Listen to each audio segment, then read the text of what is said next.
Depression হচ্ছে একটা ভয়ঙ্কর জিনিস।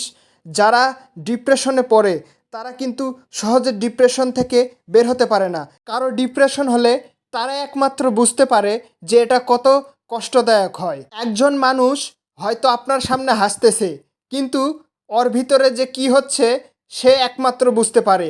অপ্রত্যাশিত হাসি যাকে বলে। কারো যদি ডিপ্রেশন হয় অথবা হাইপার টেনশন হয়, তাহলে তাকে যত দ্রুত সম্ভব দেরি না করে মনোবিজ্ঞানীর কাছে, সাইকোলজিস্ট অথবা যে কোনো ডাক্তারের কাছে যাওয়া উচিত। অনেক মানুষ যাদের মনোবল কম অথবা মনোবল ভেঙে যায়, তারা এক মুহূর্তে পাগল হয়ে যায়, রাস্তায় রাস্তায় ঘুরে বেড়ায়। তাদের পরিচয় কেউ বোঝে না। তারা এক সময় ভালো ছিল, হয়তো এখন পাগল হয়ে গেছে। আমি আগে একাই থাকতাম। একাকিত্ব মানুষের ব্রেনকে নষ্ট করে দেয়, ব্রেনকে ভেঙে চুরে ভিতর থেকে শেষ করে দেয়। এখন যারা কম বয়সের আছে, বিশেষ করে 17 থেকে 25 বছর বয়সের যারা, তারা কোনো কষ্ট সহ্য করতে পারে না এবং পরীক্ষায় ফেল করে অথবা প্রেমে ব্যর্থ হয়ে বিষ খেয়ে আত্মহত্যা করতে একবারও দ্বিধানমন্দ করে না। সেই জন্যে যারা কম বয়সের আছে, যারা ইয়াং স্টুডেন্ট, তাদেরকে সবসময় একটু নজরে রাখার চেষ্টা করবেন। এবং বিশেষ করে আমাদের দেশে, বাংলাদেশে দেখা যায় এসএসসি পরীক্ষার পর অনেকে ফেল করে। ছেলে হোক বা মেয়ে হোক, তারা ফেল করে কিন্তু আত্মহত্যার পথ বেছে নেয়। কষ্ট সহ্য করতে না পেরে তারা কিন্তু শেষ পর্যন্ত আত্মহত্যা করার চেষ্টা করে অথবা আত্মহত্যা করে ফেলে। এখন কথা হচ্ছে, আত্মহত্যা কি এতই সহজ হয়ে গেছে যে যে কেউ আত্মহত্যা করার চিন্তা ভাবনা করছে বা আত্মহত্যা করছে?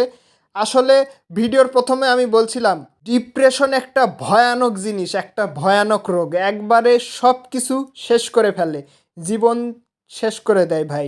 যাদের হয়েছে একমাত্র তারাই বলতে পারবে, তারাই বোঝে যে এটা কত কষ্টর।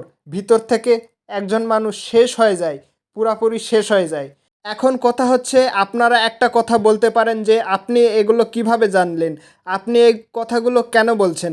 তার কারণ হচ্ছে, আমিও অনেক দিন আগে আমিও ডিপ্রেশনে ছিলাম। অবশ্য এখনও ডিপ্রেশন আমার একবারে যায়নি, আমিও ডিপ্রেশনে আছি।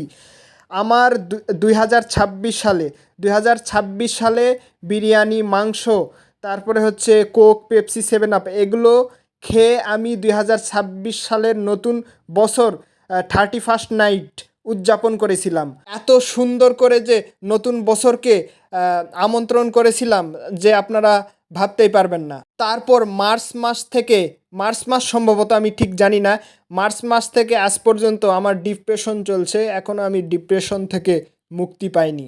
সেই জন্যে কিন্তু আমি প্রত্যেকটা ভিডিওতে আপনাদের লাস্টে বলে থাকি, আপনারা খেয়াল করবেন যে আমার জন্য সবাই দোয়া করবেন। আমি হাত জোর করে আপনাদের কাছে দোয়া চাই। আজকে আবারও ভিডিওটা এই পর্যন্ত শেষ করছি এবং ভিডিও শেষ করার আগে আমি আপনাদের কাছে দোয়া চাচ্ছি। ধন্যবাদ।